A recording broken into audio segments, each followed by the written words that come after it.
মহা মিছিল হবে আগামী 19শে জানুয়ারি। হাওড়া, শিয়ালদহ ও হাজরা থেকে শুরু হবে সংগ্রামী যৌথ মঞ্চের এই মিছিল। 19 তারিখ সংগ্রামী যৌথ মঞ্চের মহা মিছিল শুরু হবে 12টার সময় থেকে। হাওড়া, শিয়ালদহ ও হাজরা দিয়ে এই মিছিল হবে। সামাজিক সংগঠন ও চাকরি প্রার্থীরাও হাঁটবে এই মিছিলে, যাতে পরিসর বাড়বে মিছিলের।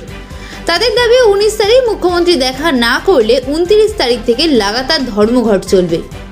বিহারের থেকে এই রাজ্যের আয় বেশি হলেও মজুরি সবচেয়ে কম। তারা মজুরি বৃদ্ধির দাবি জানাচ্ছেন।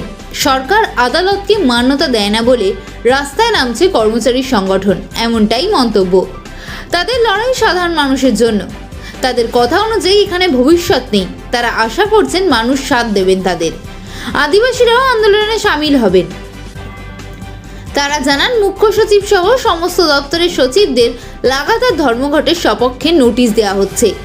19 তারিখ মুখ্যমন্ত্রী দেখা না করলে সেই মঞ্চ থেকেই অনশন শুরু হবে। চাকরি প্রার্থীরা বা ছাত্র সংগঠনগুলো চাইলে অনশন ও ধর্মঘটে সামিল হতে পারেন।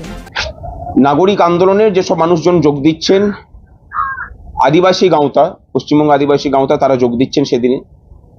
আপনাদের জানিয়ে রাখি যে পশ্চিমবঙ্গে আদিবাসী অধ্যুষিত এলাকায় যেখানে আদিবাসী ছেলেমেয়েরা পড়ে, সেরকম প্রায় 120টা হোস্টেল শুধুমাত্র পুরুলিয়া জেলাতে বন্ধ করা হয়েছে।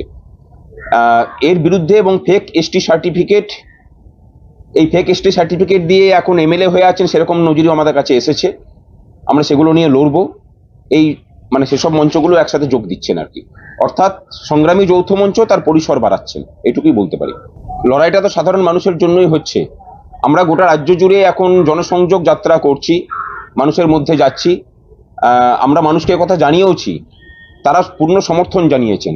কারণ প্রত্যেক মানুষ বুঝতে পারছেন যে এই রাজ্যে তার সন্তান বা কন্যার কোনো ভবিষ্যৎ এখানে নেই। না শিক্ষার পরিকাঠামো আছে, শিক্ষা ব্যবস্থা, স্বাস্থ্য ব্যবস্থা সমস্তকে শেষ করা হয়েছে। মানুষের রুটি রুজির যে জায়গাগুলো, সেগুলো সংকীর্ণ হয়ে আসছে। আশা করি মানুষ এতে সাথ দেবেন।